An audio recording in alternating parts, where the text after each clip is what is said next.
ሱራፌል ከዚህ በኋላ ወንድሙን እንደሚይዘውና እንደሚያግተው ተናገረ። ምክንያቱም ከዚህ በኋላ የእሱ ወንድምነት ይቀራል እንጂ እሱ ወንድሜ ነው እያልኩኝ ሀብትና ንብረቴን ማጣት የለብኝም ይላታል ቤዛ።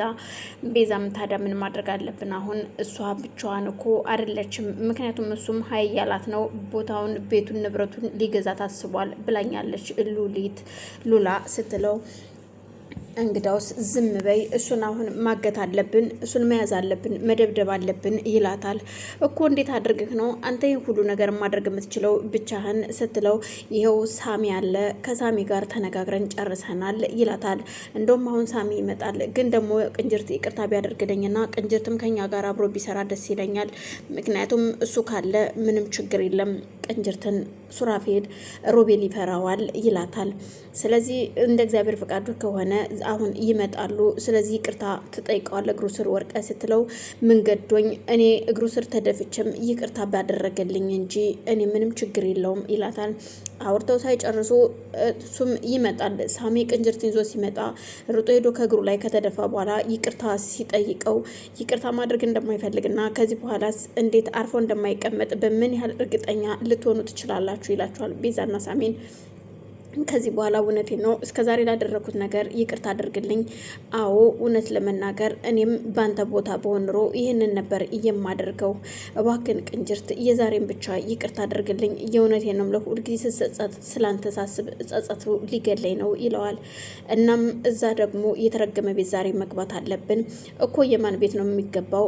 የዶክተር ሮቤል ቤት እንገባለን ዛሬ፣ እሱን እንይዘዋለን ሲለው አዎ ወንድምህ ነው ያልከኝን ሰው ስመታውና ስትደበድበው አንተም ማየት ትፈልጋለሁ፣ እሱ ሲጎዳ ማየት ትፈልጋለሁ ይለዋል። ሱራፌልም ከሆነ በቃ እሺ ተነሱ፣ አሁን እንደውም መሄድ አለብን ይላል። መጀመሪያ ተነጋግረን ምን ነው የምንሄደው እንጂ ዝም ብለን ብድግ ብለን አይደለም የምንሄደው። ይሁልህ በንዴትና በግደፍተኝነት ነገሮች እንዳታበላሽብን አደራህን ቅንጅርት ሲል ሳሚ ያስጠነቅቀዋል። ችግር የለውም ምንድነው ማድረግ ያለብን ሲል ሱራፌልም ከተንበረከከበት ተነስቶ ከዚህ ግማሻችን እነ አንተና ሱራፌል ሮቤል ቤት ስትሄዱ እኔ ደግሞ አንድ ጓደኛ የዚህ ሰፈር አለ እሱን ይዤ ደግሞ የዘርፌ ቤት እሄዳለሁ ይለዋል።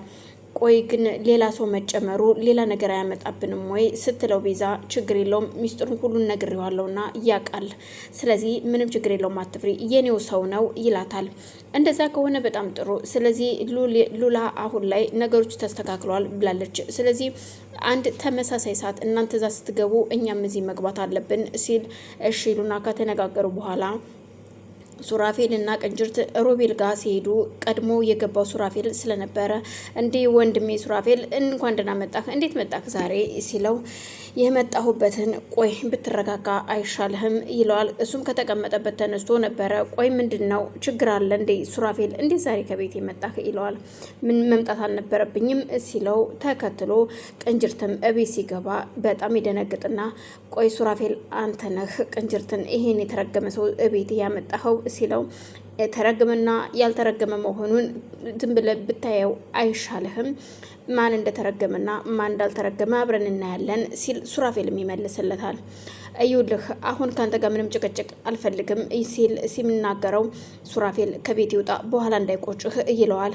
እንደሚቆጨኝና እንደማይቆጭ በኋላ የምናይ ይሆናል ሲል እሱም አንድ ጊዜ ማንጅራቱን ሲመታው ጥቅልል ብሎ ሲወድቅ ሮቤል ሱራፌልም ይዞ እዛው ከተኛበት ላይ በቦክስ ይመቱታል። ለሁለት ተባብረው ከመቱትና ካደሙት በኋላ ያነሱና ወንበር ላይ ያስቀምጡታል። በዛን መቅሰፍት ደግሞ ሳሚ ከጓደኛው ጋር ይገባና የዘርፌ ቁጭ ብለው ሳሎን ቁጭ ብላ ስለነበር በሩን ከፍተው ሲገቡ በጣም ትደነግጥና ከተቀመጠችበት ብድግ ትላለች።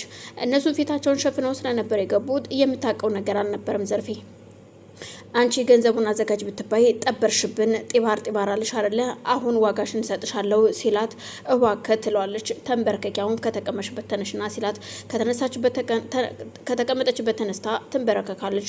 እጇን የኋሊት ካሰረላት በኋላ ከዛም ሉላ ደግሞ ቆያ ክስቲን ምን እያደረጋችሁ ነው እናንተ ምንድናችሁ ሲል አንቺ ምን ይልና አስመስሎ እሷንም ያንበረከካታል። አንድ ተነፍሳለሁ ብትይ ለምንድን ነው እስከዛሬ ገንዘቡን ያላዘጋጀሽልን? ምን ማለትሽ ነው ሲል እኔ አይደለሁም፣ እኔ ሳልሆን የዚህ ሁሉ ሴራ ጠንሳሽ ሮቤል ነው፣ እኔ ማቀው ነገር የለም ትላቸዋለች። ሮቤል ሲጠየቅ በስልክ ቪዲዮ ተደውሎ እሷም እያየችው በፍጹም እኔ የማውቀው ነገር የለም አስክሬን አለ እንዴት እንቅበር ስትለኝ እሺ ብዬ እንደምንቀብር አብሬያት ቀብረናል። ከዛ ባለፈ ግን ስለ 40 ሚሊዮንም ሆነ ስለ ሰውየው አስክሬን እዛ ቤት እንዴት እንደመግባት የማውቀው ነገር የለም።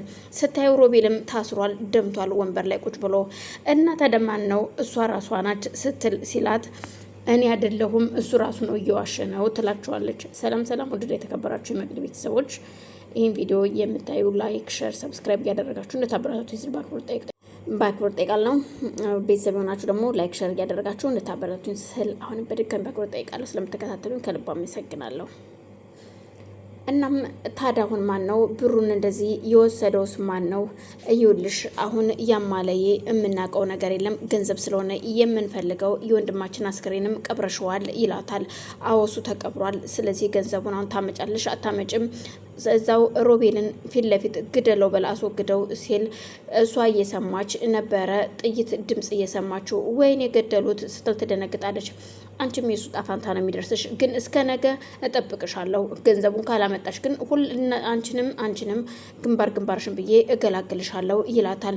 እሷን በጣም ደንግጣ ስለነበረ ግራ ተጋብታ እንዴት ሮቤል ከሞተ ስለዚህ ሁሉም ነገር እኛ ላይ ነው ያለው ነገሩ ስትል ነገ በዚህን ሰዓት እመጣለሁ፣ እደውልልሻለሁ፣ ከቻልሽ ደግሞ አዘጋጅተሽ ጠብቂኝ፣ ነግሬሻለሁ፣ ነገ የመጨረሻሽ ነው ይላትና አስሯት እሷንም ሉላንም ጥሏቸው ይሄዳሉ እነሳሚ።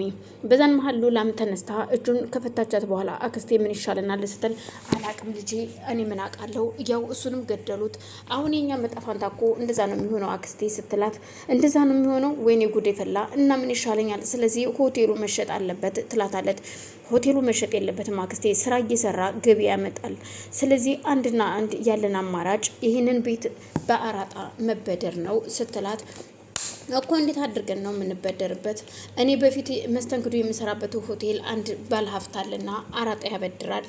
እንደውም ያን ጊዜ እንዴት ልታቂው ጫልሽ አንቺ ልጅ ግን ስትላት የማቀውማ ያን ጊዜ ብዙ ከሚያፈቅሩ ሰዎች ውስጥ አንዱ እሱ ስለነበረ ነው። እናም ያን ጊዜ እሱን አግብቼ ቢሆን ኑሮ ያን ጊዜ ባለሀብት ሆን ነበረ።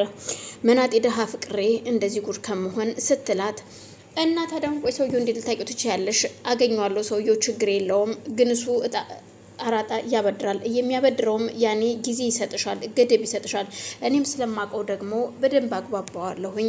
እናም ከሱ አንቺ ቆይ ከባንክ ስንት ብር አለሽ አሁን ስትላት ቢያንስ 10 ሚሊዮን ብር አለ ባንክ ውስጥ ትላታለች። ስለዚህ 30 ሚሊዮን ብር ነው አሁን የምንበደረው፣ እንበደርና ከዛ ሆቴሉም ላውንደሪውም እየሰራ እንከፍላለን ስትላት እንግዳውስ በጣም ጥሩ ልጄ እባክሽ ከዚህ ጉድ እንውጣ ትላታለች። እንግዳውስ እሺ ደውይለት እደውልለታለሁ ስትል ሉላ ግን እንደተስማማች ለነሳሚ